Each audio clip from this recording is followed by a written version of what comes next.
so I was looking forward to the new Marvel show, but then... I knew there was something wrong with you. A woman! She-Hulk Episode 1 is so bizarre. All of the characters suffer from what I can only describe as sudden attacks of amnesia. The episode opens with lawyer Jennifer Walters practicing her closing arguments for the case she's working on. What is the responsibility of those with power? She asks if people with power have an obligation to protect those without it. We find out later that the court case is about a man whose business expansion caused the deaths of several people, so the statement she just made is irrelevant. This is the writers clumsily attempting to state her character arc. If you can't write it in skillfully, just have the character state it to the audience. Then Jennifer has an attack of temporary amnesia, and it happens in the same sentence. The defendant used their limitless resources, political and monetary, for financial gain. So the defendant used their limitless money to get more money. That makes no sense. It's as if she forgot what she was saying mid-sentence. We hear a man stating she made 2 rhetorical questions in a row, which is good feedback, but then he commits the worst sin of all. He tells her to smile more. That's not the case. More smiles. That's a pretty dangerous thing to do in the MCU. How about a smile for me, huh? After Jennifer finishes her speech, we get our first example of bad editing for this episode. And you win the case. And you are not helpful here at all. The issue is, when this woman says, "You win the case," it shows Jennifer. But as she then says, "and you were not helpful," the camera remains on Jen and there's no indication she is talking to the man until the end of the sentence, which is confusing because it leads the viewers to believe the woman is still speaking to Jen. I don't know why they didn't show their heads in the foreground like earlier so we can see the woman turn to face him. The man then says the closing arguments would be better coming from him, to which everyone groans. We got plenty of time to switch things up and let me do the closing. Oh my God. After they push the man out of the room, the woman starts patting Jen on the back, saying how good it was, to which she replies, It was so good. Seriously? Now I found this line very strange. It implies Jennifer lacks confidence and appreciates the support from someone who is in a lower position with less experience and knowledge than her. Bye, Dennis. You're gonna listen to a paralegal over another lawyer? But at the same time, she's confident enough to ignore all of the advice from the man who holds the same position and presumably similar experience levels. It's bizarre. How you used the weight of civic duty during your closing argument. I almost cried during parts of it. That's right, the part that has nothing to do with the case is the part you're praising. She then gives us some clunky exposition. It's so great, Jen. There is a reason why you were handpicked to go against GLKNH, okay? At least that informs us that Jennifer is doing very well in the law firm and she's not suffering any workplace difficulties. Not exactly setting her up as the underdog to root for, but maybe they're going for an unconventional story. And if it doesn't go our way, we can just Hulk out. The problem is, She-Hulk doesn't Hulk out because it's not controlled by anger. The audience doesn't know this yet because you don't discover this until later in the episode, but this isn't in chronological order. In the timeline, this should come right before the final scene of the episode, so these characters should know this. In reality, it's just a contrived way to bring up the subject of the Hulk. It's true. I am a Hulk. What do you mean, a Hulk? So the Hulk isn't the Hulk anymore. It's not a name, it's a category. That's a sudden change. When did that happen? Does the Abomination count as a Hulk? So a few months ago, Jennifer went on a road trip with her cousin Bruce and we can hear him talking about a device he made to keep himself in human form. I don't understand this at all. What could possibly be his motivation for building this? It's as if Bruce forgot why he became Smart Hulk in the first place. For years, I've been treating the Hulk like he's some kind of disease, something to get rid of. But then I start looking at him as the cure. I put the brains and the brawn together. And now look at me. Best of both worlds. That sounds like he was happy to be Smart Hulk. Maybe he had one of those sudden attacks of amnesia that are going around. We'll never know why he built this device because he came to the decision off-screen, much like all of the Hulk's progression recently. Since when was it possible for Bruce to make a device to stop becoming the Hulk? I don't remember that ever being brought up as a possibility, and it has huge implications. Doesn't it completely undermine the point of his character? Undermine it more than Smart Hulk already does, I mean. What made this character interesting is the struggle between Bruce and the Hulk. It's the hardships this character goes through to prevent himself giving in to his rage and levelling a city. Building a device to keep him in human form undercuts all of that. What are the benefits of being human over the Hulk? He's weaker, he can be injured and killed. I guess he isn't so big, so he can fit inside a car. And apparently his arm started to heal, which makes no sense at all. Nothing about this device makes any sense. Except the device does have one other use.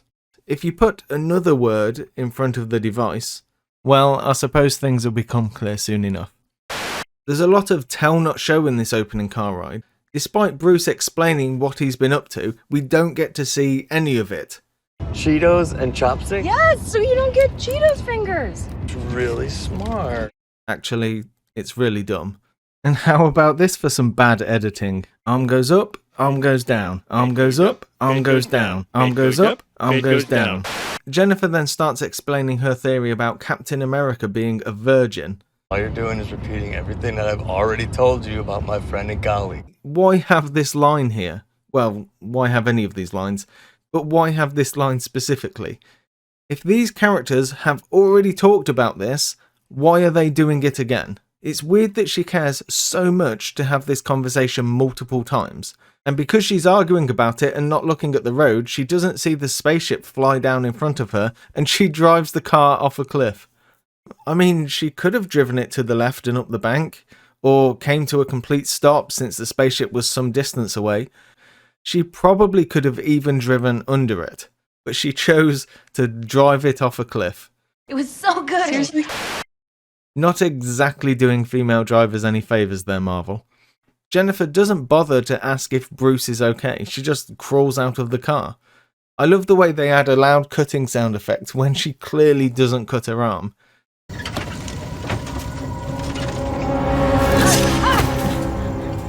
She rips open the door somehow, and then Bruce's blood drips onto the wound she got from the sound effect. Jen, get away from me. I'm bleeding. Get away. Wow, you said that without even moving your lips. And what was that sound effect? And now I welcome you to Schrodinger's Hulk. Bruce is wounded and bleeding, so the device that's keeping him human is working. But he's also broken the device and is turning into the Hulk, which means he shouldn't be bleeding. Somehow the device is working and not working at the same time. That's because this is a plot device. I'm willing to bet we never see a working version of this device ever again. So Jen turns into She-Hulk and blacks out. She wakes up at night in the woods and immediately starts walking forward.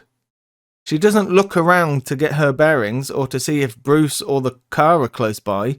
It's almost like she got amnesia and forgot that her cousin was just seriously injured in a car crash. She spots a bar and we get a close-up of the doorman, and then, for some reason, she sneaks around the back and breaks into the bathroom instead of going to the doorman for help. And instead of cleaning her wound, she starts dabbing a tiny spot on her shirt. Why isn't she worried about Bruce? He was seriously injured. He could be dead for all she knows. Some people burst into the bathroom and suspect she's the victim of some kind of domestic abuse. Okay, no judgments, but whoever did this to you does not care about you. So instead of calling the police or getting her medical help or informing the bar owner so the abuser can be removed, they start applying makeup, despite the fact she's covered in dirt and sweat. I have to call my cousin to get me. It doesn't make any logical sense that she wants to call Bruce to pick her up. Does she even know if he's alive? She's not phoning him to see if he's okay. And how will Bruce get her if their car has just been destroyed? Cut to Jennifer standing outside, alone. Yeah, that's right. The people who suspect she's the victim of a violent attack just leave her to stand outside on her own. Insane. Some men come out of a bar, start talking to her, but she's kind of rude and they start following her. She turns into the Hulk and tries to punch one of them. She would literally kill him if the hit connected. But luckily for her, the Hulk appears out of nowhere and tackles her to the ground. She then wakes up in Mexico. How the Hulk got her here is never explained. Just imagine the time it would take for the Hulk to get a new car and then either drive all the way to Mexico or go to an airport, get on a plane and then fly there. And all that time, Jen was unconscious. So the Hulk explains that Jennifer got infected with his blood. My blood got into your system. You got a lethal dose of gamma radiation. Lethal? As in I'm gonna die? The Hulk says he was going to explain, to which her reply is, That is not the sentence to take a pause on, Bruce! Okay. he didn't pause on it, you interrupted him. The Hulk then goes on to say that he and Jennifer share rare genetic factors that allow them to synthesize gamma radiation. He analysed her blood and he used it to fully heal his arm. Because I'm better than you? No! Jen then walks over to his workbench and casually looks at things. Wait, isn't there something you're forgetting? You got a lethal dose of gamma radiation. Lethal? The show just established Jennifer's current motivation is to find out if she's going to die. But instead, the Hulk gets amnesia and starts talking about his arm, and Jen gets amnesia and starts looking at a desk. The statement of lethal gamma radiation gets completely forgotten. And this line isn't an answer. We share a rare combination of genetic factors that allow us to synthesize gamma radiation. Synthesize means to create something. Just because your body can produce it doesn't mean you can't get a lethal dose of it. On top of that, if Jen's genetic makeup allows her to survive a lethal dose of gamma radiation, then it's not lethal, is it? Also, if their bodies create gamma radiation, wouldn't that mean they're highly radioactive? That could put a lot of people in danger. I don't know why they've dumbed the Hulk down so much. Jen's not even concerned about the fact she's a Hulk now. The amnesia eventually wears off and she gets a bit upset. She tells the Hulk to make her one of those plot devices that kept him in human form. That device was a prototype. It was calibrated Great! specifically Make to me. me one! For me! Calibrate it to me! Can't do it, Yes, Jen. you can! So the Hulk can't create a new plot device because 1, it was a prototype. So what? You know it works and have the plans on how you made it. A prototype just means it's an early version. It does not mean another one can't be made. And 2, the plot device was calibrated specifically for the Hulk. He just spent ages explaining how they share similar DNA. So why not at least give it a try? It'd at least be a good starting point in order to calibrate it to Jen. And 3, I can't do it. That's just bad writing. So the Hulk wants to test out Jen's transformation triggers in the hope of helping her control them. He says they're triggered by stressful and emotional states. The triggers are anger and fear. Those are like the baseline of any woman just existing. Oh, you don't think very highly of women, do you? So the Hulk puts Jen in a room and has some saw blades slowly move towards her. It's beyond stupid for the Hulk to do this. She-Hulk could be weaker or react differently. There's no way to know she won't be injured. And there's me thinking he was meant to be Smart Hulk. Why wouldn't he start smaller and safer? Maybe an air horn, perhaps? I guess not. Buzzsaws it is. Why is this room even here? What possible function could this room serve? Just because one of the characters point out the stupidity of the room doesn't absolve the script of its stupidity.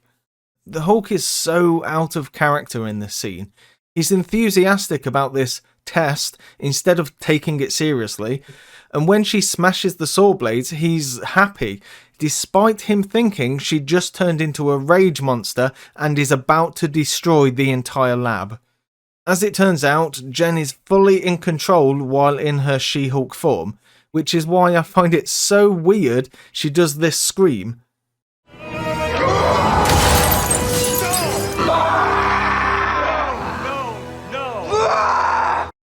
Being fully in control means if she was in her human form, she would still scream like this.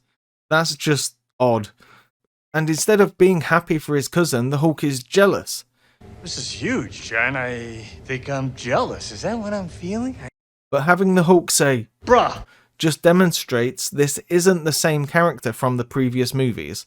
You know, that's about $1 million worth of damage back there, by the way. And Jen did that whilst being fully in control, and she never apologizes for it. Okay, so how do I turn back into Jen? How did you do it? After she doesn't get a clear answer on how to turn back into her human form, she gets very upset. The Hulk explains being a Hulk makes you a danger to others, and figuring out how to turn back into human form could take some time. He also says she can't go back to her job as a lawyer. Fine. Teach me how to Hulk. Cut to the next scene, and Jen is back in human form. I don't understand this at all. I'm honestly at the point where I think this scene was edited into the wrong place. They just clearly set up Jen's desperation to turn back into human form, yet now she's back to normal and there's no conversation about how this happened at all. Why wouldn't we get to see this transformation and her reaction to it? Why wouldn't the Hulk be taking notes, considering they've demonstrated he does that a lot? It's another one of those amnesia attacks where everyone's just forgotten their motivation. Despite Jen being extremely concerned about how long it will take to master being a Hulk, she just makes fun of the Hulk's yoga lesson to the point where Bruce gets so sick of it, he cancels the session and tells her to come back tomorrow. And she accepts this without argument, going completely against her current motivation.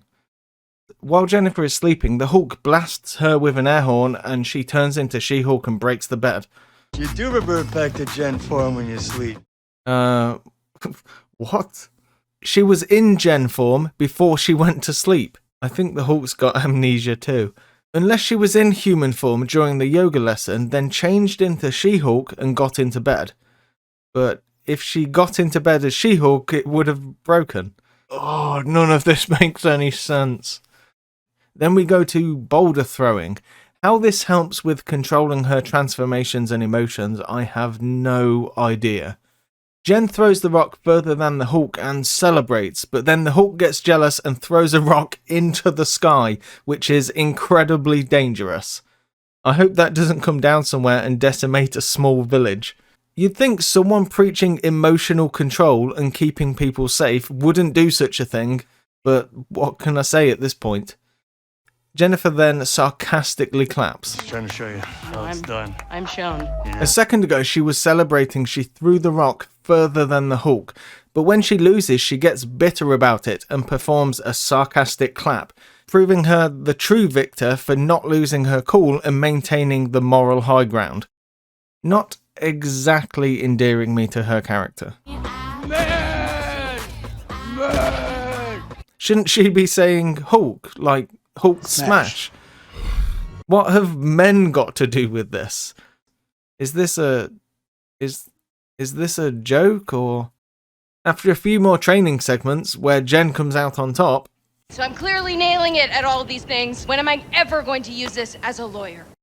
That's a good question. I've got no idea why training to control your emotions would include punching the ground. When you have powers like this, it's like putting a target on your back and the backs of all the people you care about. Oh, cool. Yet another way my life is ruined.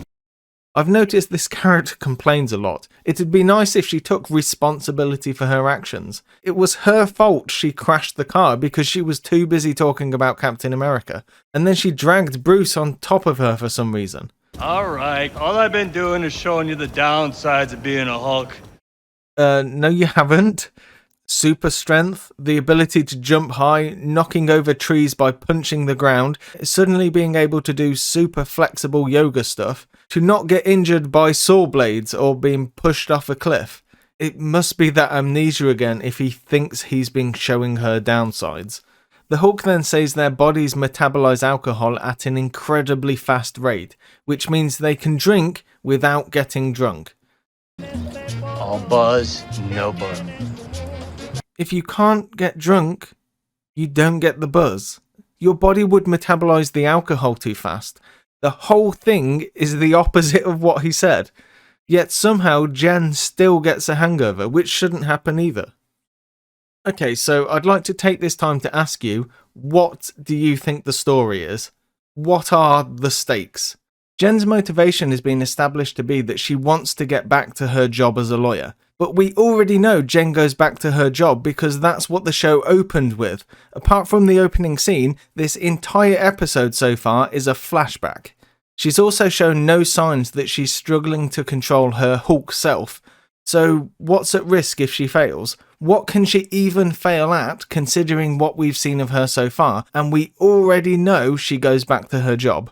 Despite her dialogue saying she wants to get back to her normal life, she's not showing any signs of being concerned about it. She's not taking it seriously to the point her comments frustrate Bruce so much he postpones the training for a day. She's sitting around drinking all night and having hangovers the next morning. She hasn't phoned her employees, she hasn't phoned her family. She's showing no signs of urgency based on her actions. Here's the thing, Bruce. I'm great at controlling my anger.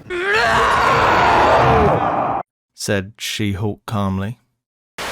I do it all the time. When I'm catcalled in the street, Do you remember that time Bruce was hunted down by the military? when incompetent men explain my own area of expertise to me, I do it pretty much every day.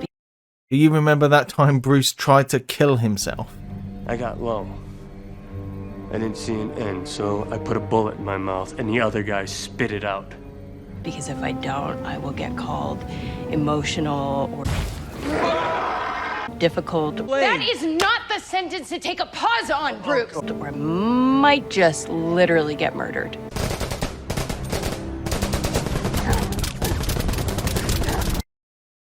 The comparison she just made between them is so one-sided, I thought she was joking. Listen to what she's saying about incompetent men. If she argues with them, the results will be 1. She gets called emotional, 2. She gets called difficult, or 3. She gets murdered. So if she argues with a co-worker about something, he'll just murder her. I see this as an absolute win. And despite the risk of being called emotional, difficult, or being murdered, she still pushed this guy out of the room in the opening scene with no consequences whatsoever. What's also worth noting is that she's only bothered by incompetent men explaining things to her. She's not at all bothered when incompetent women do it.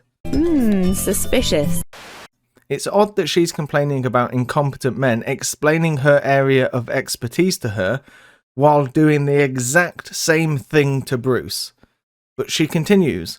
So I'm an expert at controlling my anger because I do it infinitely more than you. It's worth me saying there's nothing wrong with complaining about these things. They're quite irritating, especially being murdered. It's happened to me quite a few times. But Jen draws a direct comparison between her and the Hulk. She's trying to state how difficult her life can be, but by making this comparison with the Hulk, it only highlights just how trivial her issues are.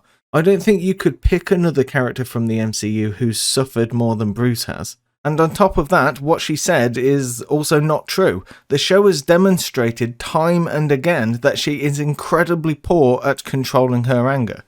On the one hand, I understand she's just venting about her issues, but she brought Bruce into the conversation by making this comparison to him. And because Jennifer isn't taking any responsibility for this, it falls on Bruce to point this out.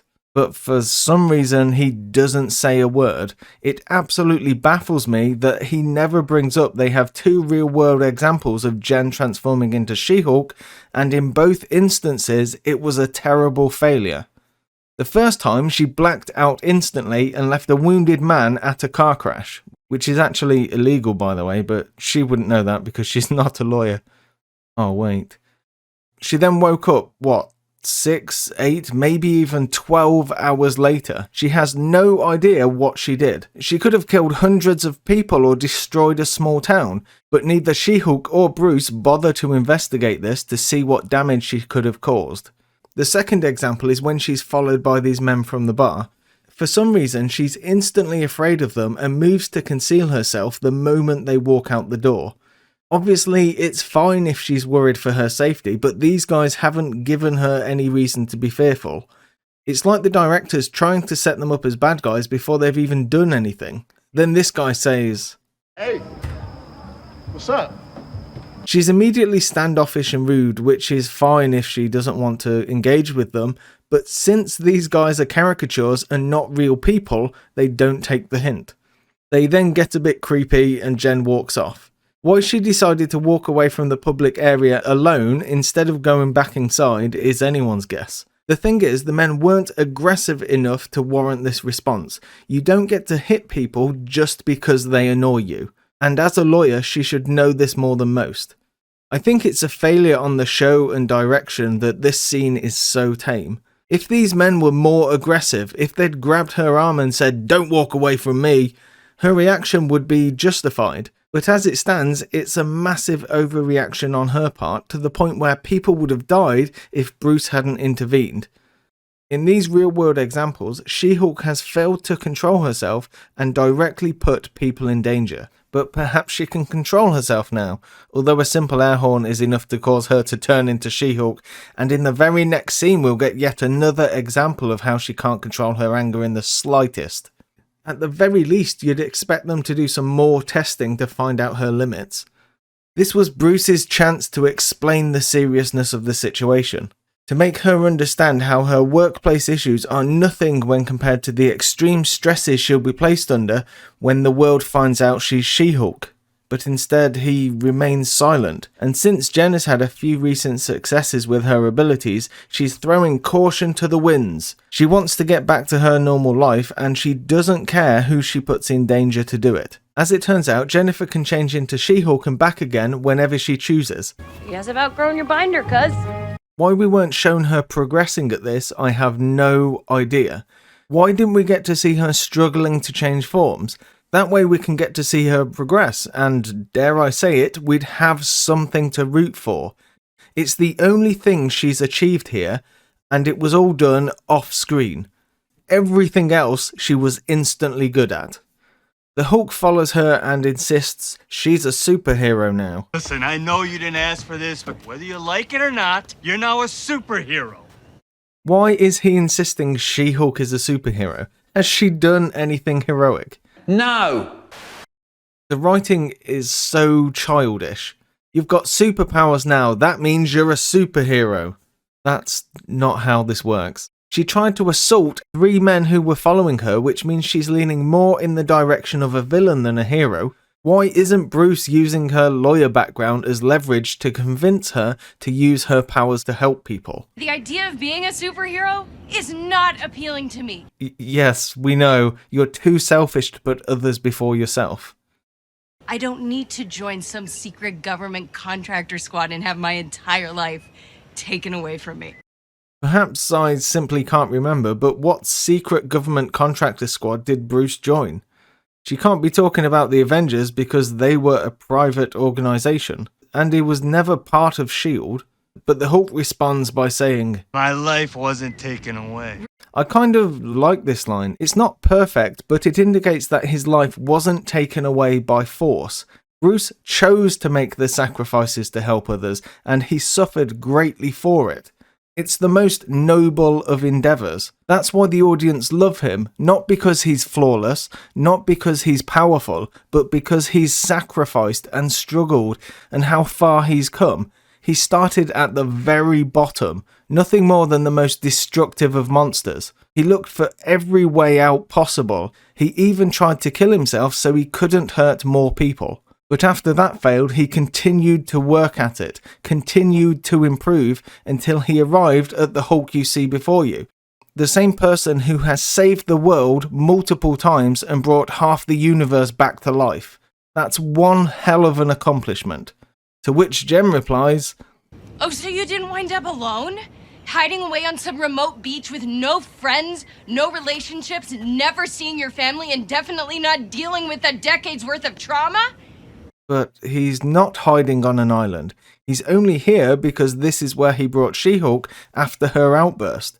The audience knows this statement from her is false because we've seen him see his friends a lot. He even said in this episode that he spent a lot of time with Tony Stark. You built this bar by hand? Yeah. That's impressive. Yeah, me and Tony. And we know he's friends with Captain America because Jen keeps bringing it up. We saw Bruce sitting in a restaurant in Endgame. He was on a road trip with his cousin at the beginning of the episode. Or did Jen just forget she was even there? So none of what Jen just said is true. But at the same time, this means she knows, or at least believes, that the Hulk has suffered through great difficulties. Yet for some reason, she still thinks her petty workplace disagreements mean that she can control her anger infinitely more than he does. The writing of this show is so poor. Why would you want that for me, Bruce? You're a cautionary tale. He doesn't want that for you. He's actively trying to prevent it, but you're too ignorant and self-absorbed to listen. You're acting as if he's going to cause it to happen, when the reality is it's coming for you anyway.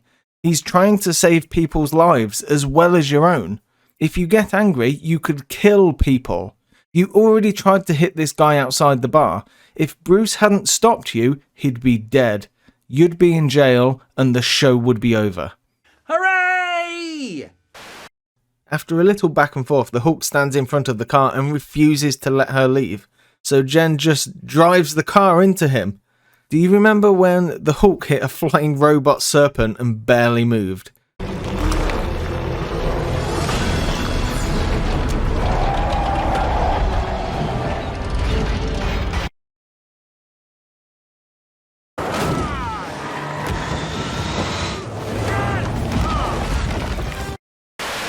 She-Hulk then punches the Hulk in the face, proving she can't control her anger. Enough dialectical behavioral bullshit!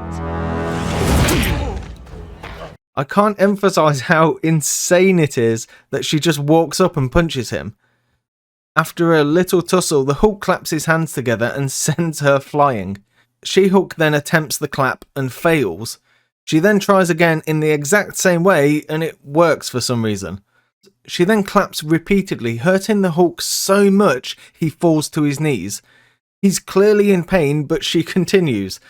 When she finally stops, she pulls a smug face and skips away. I have to say, I don't know what the writers were thinking with that. Hurting a beloved character like the Hulk and then laughing about it doesn't exactly endear her to the audience. This same method to hurt the Hulk was used in his solo film, and they were the bad guys. They then start fighting and smash the bar. Sorry. That's the first time Jen has apologised for her horrible behaviour, although it might be because it's in her own self-interest, since she likes drinking so much. You're fixing it!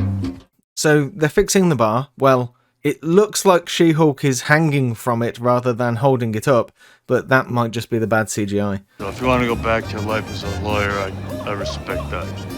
How could he possibly think she is ready to return to her normal life after just witnessing her lose her temper and start a massive fight?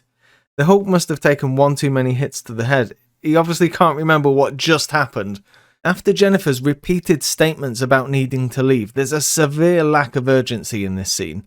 I can't imagine how much time it would have taken to get new wood and rebuild this bar. He doesn't mean that. This is the first fourth wall break since the intro over 25 minutes ago. It's been so long since the last one, it honestly feels more like a mistake. If you're going to break the fourth wall, I imagine it'd be better to do it frequently so your audience doesn't forget it's even a thing, and then you break their immersion right at the end of the episode. If they had any immersion, that is. What's the point of having these fourth wall breaks? What do they achieve? What do they bring to the show that couldn't be provided otherwise? If we take this line as an example. He doesn't mean that. What does this achieve? It informs you of her inner thoughts, but she could have just as easily said that directly to Bruce instead of the audience. Bruce even reacts to her saying it, which gets confusing because it's unclear if people can hear her talking to the audience. Or what about this? So now my family knows, and Nikki knows, and you know. Instead of Jen telling us she told her family, we could instead see her tell her family. She's telling us about something she did rather than us being shown her doing it. This also means we miss out on the opportunity to see the other characters react to this information, which would be an excellent time to establish their relationships with Jen as well as develop their personalities. The writers aren't using these fourth wall breaks to draw out any additional storytelling value. Well, that's just lazy writing. Basically, I was right and Bruce was wrong. No. The exact opposite. Cut to the courtroom where the defense attorney is giving his closing argument. These accidental deaths were an unfortunate byproduct of an ambitious expansion plan. So the defense attorney just stated that his client caused the deaths by expanding his business. Did my client know lives would be endangered? That is debatable and depends on your definition of knowing. This is such a bad defense, it's impossible to know where to start. If you're trying to obscure the fact that your client knew people's lives were going to be in danger, don't say that depends on your definition of knowing. You've already lost the case. This lawyer is so bad, I'm shocked he even passed the bar exam. Don't screw this up, Walters. It would be hard for her to mess this up, but I'm willing to give her a try. The defense was so bad, they all but won the case for Jennifer's team. But before Jen gets to make her closing argument, a supervillain bursts through the wall. I have no idea what's going on. Who is this character? After the villain smashes through the wall, she's immediately off screen for a while, adding even more to the confusion. We do get to see her doing something with the security guards. Apparently these two guards are an equal match to her in hand-to-hand combat, despite her having the strength to burst through a brick wall. Jen hides behind a table like a coward because fear and anger... Those are like the baseline of any woman just existing. Hey, don't look at me. I don't think all women are angry cowards. I'm just taking Jennifer's word for it. Despite her strength, despite all the power she has gained, the smug, arrogant persona has dropped and we see her for what she really is, cowering behind a table. Even with the risk of people being killed, Jen has to be pressured into helping. No, do your thing. We're now in front of everybody. Come on, civic duty. And despite the urgency, despite her fear, Jen's first thought is that it will ruin her suit. Jen, come on. Oh, God, I really like this outfit. And she still has time to take off her shoes. This tells us something about her character.